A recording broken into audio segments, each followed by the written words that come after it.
I'm Jordan. Let's do another monthly roundup. I know it's kind of mid-month. I'm a little late getting to this, but here we go. This month I played, what were we talking about? June here. Yeah, I played some great games in June.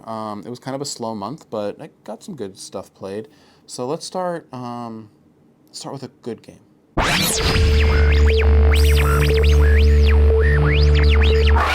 All right, so Motor City is one that I've wanted to talk about for a couple months, and I just finally feel like I'm good and have played it enough to be able to talk about it. This is the next in the kind of the loaded roll and write series by Ben Pinchback and Matt Riddle.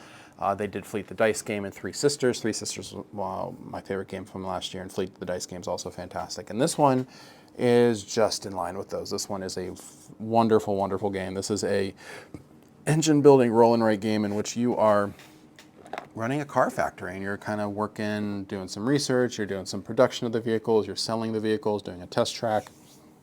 And as you're doing these things, you're building up your ability to do these different actions. So the different actions correspond with the different spaces on your board or on your sheets. And as you're playing through the game, you're upgrading these. And so whenever you take a space, you can check off extra boxes in those areas on the board. You also have this draft board in the middle. You roll this fistful of dice and then you move them around this board, and whenever you take a turn, you take a die, you take the action from the space that the die was on, you take the action on the die, then you put it on a sheet on your board, and you take more actions based off of where you place it on your board. And it just gives you so many good things to do, and I love this one. So Motor City, definitely check this one out. I'm holding it upside down. Great game, love it.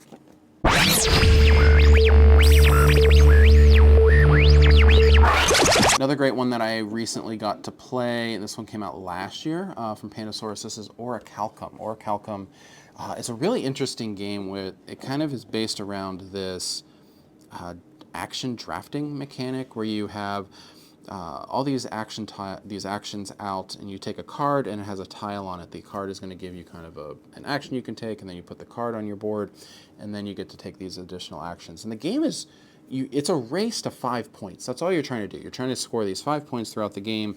You do that by having different types of buildings on your board. You can do that by building temples, by putting different amounts of colored buildings on your board, but then also kind of taking, these actions allow you to do these extra little things. It is a game that I feel like is probably going to run under the radar, unfortunately, but I really think it's good. This is by Johannes Gupi, I believe. Bruno Catala and then Johannes Gupi. Johannes Gupi recently also did a new game from the company that did Nidavellir. I think it's Raua. And I'm really excited to play that. I have that on my shelf to play. So after that, I'm very interested in this one, in Raua, after playing this one. So Orichalcum, I think, is a wonderful, wonderful game from last year that I had missed out on. So definitely check this one out if you haven't. Really good. All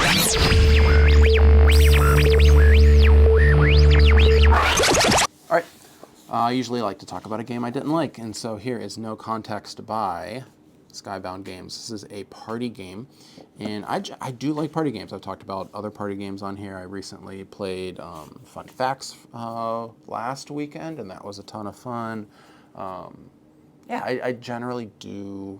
I like party games. I'm cool with those. And this No Context game is pretty bad.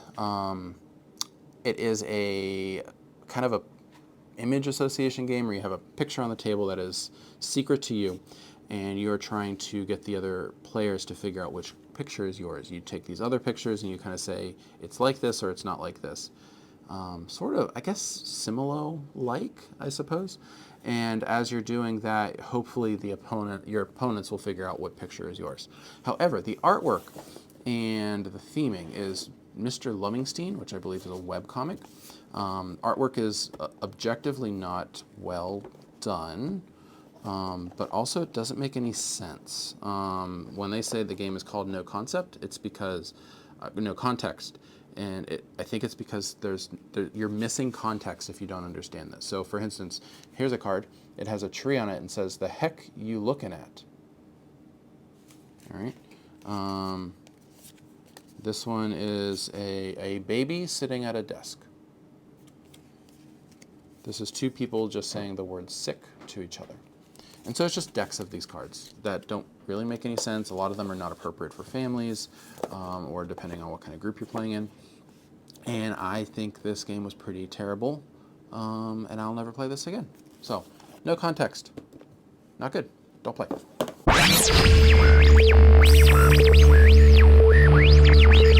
right, the last game for today is Earth. This is a huge game that just came out. A lot of people have been talking about this one, and I finally got to play it, and I think this game is fantastic. This is a heavier Euro-style game in which you're building a tableau that is going to give you points and produce resources for you.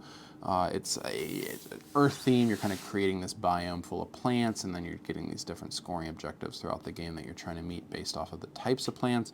All the cards have different information on them, so they're going to have, the plants are going to give you points based off of how tall it grows, how many sprouts that it can create. It's going to give you these little symbols based off of the type of plant it is. It's going to give you symbols that might allow you to grow it cheaper. They might also have special powers that trigger on when different actions are taken. So the cards have so much information on them, and that's really the core of the game. It's one of those games that has like stacks and stacks and stacks of cards.